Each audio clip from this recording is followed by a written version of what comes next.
မနက်စာဟာနေ့တစ်နေ့ကိုစတဲ့ဖို့အတွက်အရေးကြီးဆုံးအစားအစာတစ်ခုဖြစ်ပါတယ်။ဒါပေမဲ့အလုပ်များခြင်းသို့မဟုတ်အချိန်မလုံလောက်ခြင်းကြောင့်လူတော်တော်များများဟာမနက်စာမစားဘဲနေတတ်ကြပါတယ်။မနက်စာမစားခြင်းဟာခန္ဓာကိုယ်ကျန်းမာရေးအတွက်အချို့သောအန္တရာယ်များဖြစ်ပေါ်စေနိုင်ပါတယ်။ ဒီဗီဒီယိုမှာတော့မနက်စာမစားရင်ခန္ဓာကိုယ်မှာဖြစ်လာနိုင်တဲ့အန္တရာယ်၅ခုကိုရှင်းပြပေးသွားပါမယ်။ပထမအချက်ကတော့အားနည်းပင်ပန်းခြင်းဖြစ်ပါတယ်။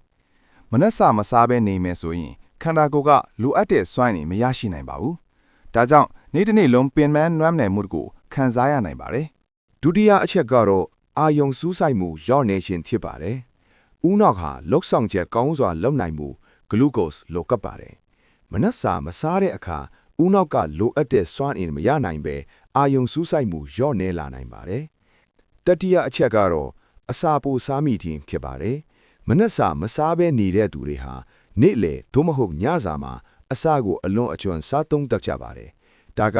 ကိုယ်လေးချင်းတိုးလာနိုင်တဲ့အကြောင်းရင်းတစ်ခုဖြစ်ပါတယ်။ စတုထအချက်ကတော့သွေးတွင်းတကြားတံမတည်ငြိမ်ခြင်းဖြစ်ပါတယ်။မနက်စာမစားခြင်းကြောင့်သွေးတွင်းတကြားတံမတည်ငြိမ်နိုင်ပြီး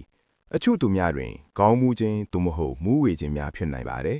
။နောက်ဆုံးအချက်ကတော့အစာအိမ်ပြဿနာများဖြစ်နိုင်ခြင်းဖြစ်ပါတယ်။အစာမစားဘဲအချိန်ကြာနေခြင်းဟာအစာအိမ်အက်ဆစ်ပိုထွက်လာစေနိုင်ပြီးအစာအိမ်ယောဂများဖြစ်ပေါ်စေနိုင်ပါတယ်။ ဒါကြောင့်ကျန်းမာရေးကောင်းဖို့အတွက်မနက်စာကိုမလွတ်တမ်းစားသုံးဖို့အရေးကြီးပါတယ်။မနက်စာအဖြစ်ကြက်ဥအသီးအနှံများသို့မဟုတ်အာဟာရပြည့်ဝတဲ့အစားအစာများကိုရွေးချယ်စားသုံးနိုင်ပါတယ်။ဒီလိုကျန်းမာရေးဗဟုသုတအများကိုမလွတ်တမ်းသိရှိနိုင်ဖို့အတွက် Tips for Health Channel ကို Subscribe လုပ်ထားဖို့မမေ့ပါနဲ့။